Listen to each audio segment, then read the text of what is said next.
You ever had your entire life ripped apart by a phone call in the middle of the night? I mean the kind where you look at the screen half asleep, see your boss's name, and for a split second you debate whether to answer or let it ring, only to realize that, whichever choice you make, something inside you already knows it's going to change everything. That's exactly what happened to me. And I'll tell you, if you've ever thought loyalty, hard work, and late nights meant anything to a company, you might want to stick around for this story. Because I learned the hard way, they don't. And if you've ever been screwed over by a boss, hit that like button, subscribe, and tell me in the comments if you've been there. The call came at 2:37 a.m. My apartment was dark, except for the glow of my laptop, still open on the kitchen table, surrounded by empty coffee cups and pages of scribbled notes. I'd been working for weeks on a project that, if it succeeded, would not only bring the company a massive client, but also secure me the kind of bonus that could finally lift me out of debt. I'd invested everything: time, health, even the few relationships I had left. I was exhausted, wired, running purely on stress and caffeine. And when the phone vibrated against the nightstand, it startled me so much I knocked over the glass of water next to it. "Hello?" My voice cracked with sleep and nerves. What I heard next didn't sound like the man who had hired me. It wasn't the calm, authoritative voice that used to pat me on the back in meetings, promising growth and opportunity. No, it was clipped, cold, almost rehearsed. "You're fired," he said, just like that. No preamble, no hesitation. "Your project is canceled. The bonus? Gone. Goodbye." I sat there, phone pressed against my ear, staring at the cracks in the ceiling plaster, like maybe the universe would explain what the hell just happened. Fired? Canceled? After months of grinding myself into the ground? My throat tightened, but no words came out. "Did you hear me?" he asked, irritation in his tone, like I was wasting his time by being stunned. "Yeah," I finally whispered. "But why?" "You'll get the formal notice in the morning," he snapped. "That's all you need to know." And then, click. Deadline. I didn't sleep the rest of the night. I just sat there, phone in hand, heart racing, trying to piece together what had gone wrong. There had been no warnings, no complaints, no missed deadlines. In fact, just a week earlier, he'd praised my work in front of the team. So why the sudden midnight execution? The answer started to reveal itself the next day. At 9 a.m., still in shock, I dragged myself into the office. People glanced at me, some quickly looking away, others whispering like they knew something I didn't. On my desk sat a sealed envelope. Inside, a termination letter, effective immediately. No severance, no bonus, no explanation, just one line that felt like a dagger. Failure to align with company objectives. I wanted to scream, to flip the desk, demand answers, force someone to look me in the eye and explain. But instead, I sat down in silence, staring at my monitor while HR circled like vultures, waiting to escort me out. That's when I overheard it. Two managers talking near the break room, voices low but sharp enough to cut through the haze in my head. "We'll reassign the project to Carter. The client doesn't need to know. He can take it from here." Carter, my so-called colleague, my friend. The one who'd been hanging around my desk more than usual, asking casual questions about my progress, offering to help when I was buried in deadlines. Suddenly, it all clicked. I wasn't fired because of failure. I was fired because someone else wanted the glory. And the worst part? They didn't just take my job. They took the bonus, the only thing that could have saved me from drowning in bills. I walked out of that office with a cardboard box in my hands, a hurricane in my chest, and one thought repeating over and over, "This isn't over." You ever notice how betrayal doesn't hit all at once? It's not a single stab, it's waves. First shock, then anger, then that sickening heaviness when you realize the people you trusted were smiling to your face while gutting you from behind.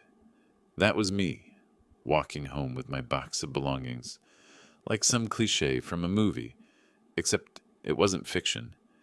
Every stapler, every notebook, every little desk trinket suddenly felt like evidence from a crime scene.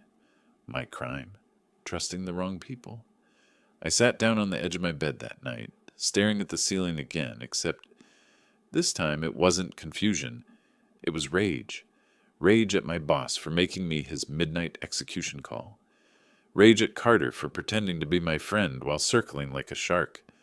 Rage at myself for not seeing it sooner. So I started digging. I still had access to the shared drive for a few hours before IT locked me out, and I used every second. I pulled emails, version histories, chat logs, and what I found made my blood boil. Weeks before my firing, Carter had been quietly copying my files, forwarding drafts of my project to himself late at night. He'd even renamed some of them, as if rehearsing for the day he'd present them as his own. But it wasn't just him. My boss was in on it too. Hidden in the email threads were messages where Carter CC'd him, updates on progress that were word for word, ripped from my reports. And the responses? Short, approving, almost smug. Good work. Keep me posted. Good work. It was my work. That's when it hit me. This wasn't some last-minute betrayal. It was a setup. Planned. Calculated. They'd used me to do the heavy lifting, then cut me loose at the exact moment my project was about to pay off. They wanted the client, the bonus, the credit, all without the dead weight. Me. The more I read, the more I realized how deep it went. Meetings I hadn't been invited to. Notes I'd never seen. A presentation scheduled for next week, the same day I'd been planning to deliver my final pitch, now labeled with Carter's name. My boss had even signed off on it, like they'd been rehearsing my erasure for weeks. My hands shook as I scrolled, not from fear, but from a fury so sharp it almost felt clean. They thought they were clever. They thought I'd just disappear quietly, another disposable worker too beaten down to fight back. They had no idea who they were messing with. Because here's the thing. When you've been stripped of everything, your job, your stability, your future, you stop caring about playing nice. You stop worrying about professionalism or burning bridges. When someone takes away your last ounce of security, all that's left is fire. And I was ready to burn the whole damn thing down. Revenge doesn't come in one glorious strike. It starts as a whisper. A plan that creeps into your head, slow and steady, until it's the only thing you hear. That night, sitting in the dark with my laptop glowing like a single coal in the ashes, I realized I didn't just want my job back. I wanted justice. I wanted every smug look, every stolen idea, every drop of humiliation they poured on me to come back tenfold. Step 1. Information. If they thought locking me out would stop me, they underestimated how much of their system I had memorized. I'd built that project from the ground up. The architecture, the workflow, the client data, all of it was in my head, and more importantly, in notes I kept offline. But I also had something else. Access logs. See, Carter wasn't as slick as he thought. Every time he copied my files, the system stamped his name, his device, his timestamp. It was all there, proof that he'd been siphoning my work. Step 2. Allies. Most of the office had kept quiet when I got canned. But silence doesn't always mean loyalty. People talk. And when I reached out to a few colleagues off the record, I started hearing the truth. Carter wasn't exactly beloved. He had a reputation for riding coattails, for borrowing credit, for playing office politics harder than he played actual work. One of them even admitted, honestly, we all knew he was piggybacking on you. We just didn't think it'd go this far. Step 3. Timing. Their big presentation was coming up in 5 days. My project, my months of sweat and stress, repackaged with Carter's smug grin and my boss's nodding approval. They thought they'd stand in front of the client, cash in, and erase me from history. But if I played this right, that presentation would be the stage for their downfall. I won't lie, there was a moment I considered just blasting everything online, posting the emails, the logs, the proof for everyone to see. But then I realized That would be too easy, too quick. What I wanted was precision. I wanted them to feel the ground open beneath their feet, exactly when they thought they were untouchable. So I started crafting my counterattack. I packaged the access logs, screenshots of the emails, and a detailed timeline of my work versus Carter's theft. I lined it up next to the termination letter, the midnight call, every scrap of evidence that painted the picture of betrayal. By the time I was done, I had a file so airtight even the most stubborn HR rep couldn't ignore it. And I wasn't stopping there. I drafted a message to the client directly. Polite, professional, but laced with one devastating truth. The work you're about to see didn't come from the man presenting it. It came from me. And here's the proof. The only question left was when to pull the trigger. Too soon and they'd cover their tracks. Too late and the damage would already be done. No. The only perfect moment was the presentation itself. When Carter stood there in his suit, slides behind him glowing with my ideas, when my boss smiled like a proud puppet master, that's when I'd detonate everything. And I swear, just imagining their faces in that moment. It was the first time in days I felt like I could breathe again. The morning of the presentation felt like a storm gathering. Not the kind you run from, the kind you wait for, knowing the thunder's going to land exactly where you want it. I dressed in silence, not for them but for myself. Crisp shirt, jacket pressed, no tie. I wasn't going to be at that boardroom table, but I wanted to feel ready, because in a way I was stepping onto the stage too, just from the shadows. By 8:30 a.m., I was in a cafe across the street from their building, laptop open, headphones in, nursing a coffee I barely tasted.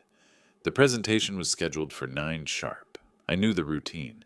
Carter would swagger in late, papers tucked under his arm like he actually wrote something. My boss hovering nearby to beam confidence at the client. They'd dim the lights, click through the slides, and sell my work as theirs. Not today.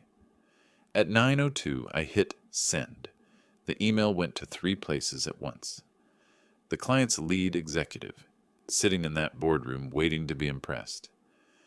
The HR director of the company, who'd signed off on my termination without asking a single question. And of course, my boss himself. Attached was the file I'd been building.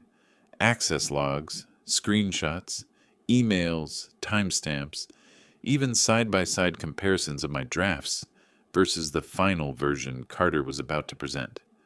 The subject line was simple. You're about to be pitched a lie.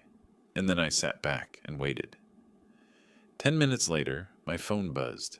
A text from one of the colleagues who'd quietly supported me. Holy shit, did you just nuke the meeting? Carter looks like he's about to puke. I almost laughed out loud in the cafe.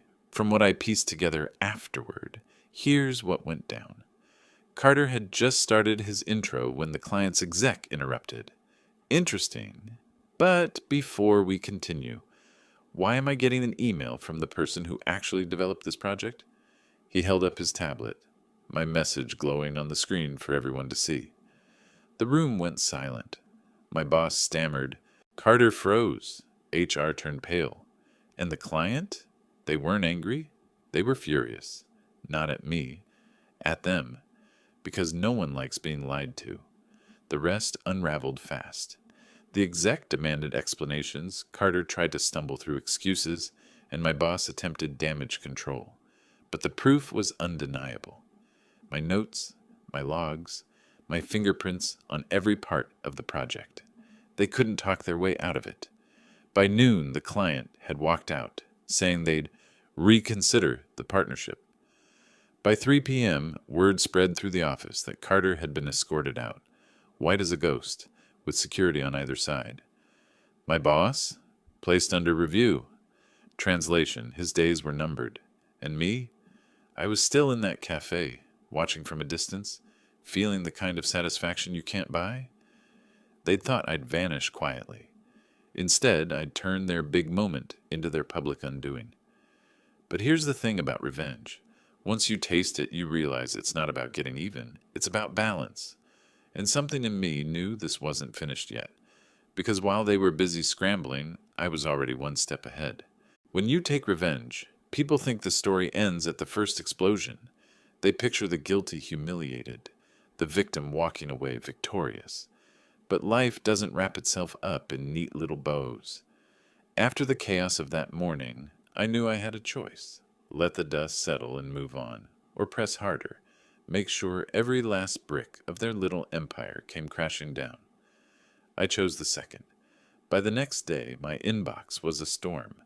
Messages from colleagues who never spoke to me suddenly checking in. HR's sterile response asking me to return company property. Laughable, considering they'd already stripped me of everything. And then the most satisfying of all, a message from the client's executive. It was short, professional, but devastating for them. Thank you for your transparency. We value integrity above all, and we cannot work with an organization that tolerates intellectual theft. If you're open to it, we'd like to discuss your vision directly. I read that line 3 times, then again, and again. Not because I couldn't believe it, because I wanted to savor it. The very thing my boss and Carter had tried to steal was now being handed back to me, not as an employee, not as a pawn, but as the one person the client actually trusted. And that's when the real satisfaction kicked in. Because you see, firing me didn't erase my work. It only freed me to own it. Within a week, I was sitting in a sleek office across town, not as some overworked subordinate, but as a consultant. The client signed a contract directly with me. The project, mine, the bonus, tripled, and the best part? Every time my old company's name came up in meetings, it was with a sneer, a warning about what happens when greed rots leadership from the inside. I heard later what happened to them. Carter never recovered, burned his reputation beyond repair. No one hires a man caught stealing someone else's work in front of a client. Last I heard, he was bouncing between short-term gigs, still trying to act like he belonged in boardrooms that had already blacklisted him. My boss? Resigned quietly a month later, which we all know is corporate speak for pushed out. Word spread about his midnight call, his role in the scheme, and no respectable firm wanted him. The industry has a long memory for betrayal when clients are involved. And me? For the first time in years, I wasn't just surviving. I was winning. Not because I was smarter or luckier, but because I refused to let them write the ending to my story. They tried to erase me in the dead of night. Instead, they lit the fire that burned them down. And if you've ever been screwed over by a boss, if you've ever felt like the system was rigged against you, remember this. Sometimes the best revenge isn't loud. Sometimes it's quiet, calculated, and devastating. Because the sweetest payback isn't when you destroy them. It's when you stand taller than they ever dreamed you could, while they watch from the ruins they built for themselves.